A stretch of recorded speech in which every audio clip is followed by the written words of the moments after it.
les Chinois qui travaillent sur la NASH regardent dans le microbiote digestif s'il y a quelque chose de différent chez les gens qui ont une NASH des gens qui n'ont pas de NASH. Et ils trouvent un microbe, et ce microbe, on ne savait pas que ce microbe faisait de l'alcool, et ils regardent si dans les selles, dans les matières fécales des gens qui ont une NASH, il y a de l'alcool, et la réponse est oui, il y a de l'alcool. Et après, ils regardent si dans le sang des gens qui ont une NASH et qui ne boivent pas du tout d'alcool, il y a de l'alcool, et la réponse est oui, il y a de l'alcool. Donc, en réalité, il y a ce qu'on appelle une brasserie interne, c'est-à-dire chez les gens qui ont une NASH, ils fabriquent de l'alcool, avec du sucre, parce que c'est avec le sucre qu'on fait de l'alcool. Vous savez, c'est la base de la chaptalisation, de la création de l'alcool. C'est des choses sucrées, en particulier les fruits sucrés, parce que le fructose est intermédiaire dans les sucres, dans la création de l'alcool. C'est le dernier sucre avant l'alcool. D'accord ? Et donc, c'est pour ça que c'est avec les fruits fermentés. Dans les fruits fermentés, même si vous les mangez, il y a un peu d'alcool. Donc, l'alcool est naturel. C'est les microbes, en particulier les champignons. Et nous, on commence à travailler là-dessus.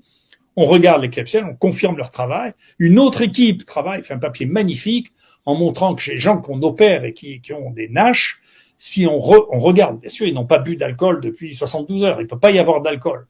Ils regardent dans les veines qui vont du tube digestif au foie s'il y a de l'alcool, et la réponse est oui, il y a de l'alcool.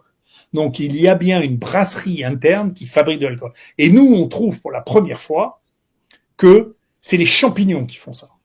D'accord ? Les bactéries en font un peu, mais les champignons en font 10 fois plus.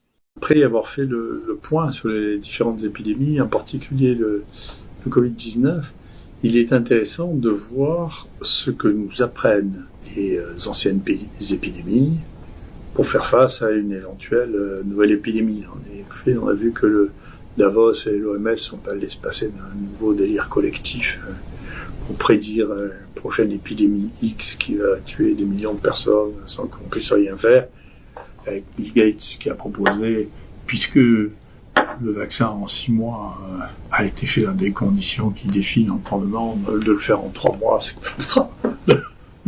de faire des innovations scientifiques encore pire. Qu'est-ce que tout ça nous a appris et qu'est-ce que l'on doit faire vis-à-vis de cette situation si un nouveau virus apparaît pour essayer de le gérer? Ce que nous a appris la gestion du Covid et ce que nous a appris avec le temps, c'est que le contrôle excessif de l'information est contre-productif.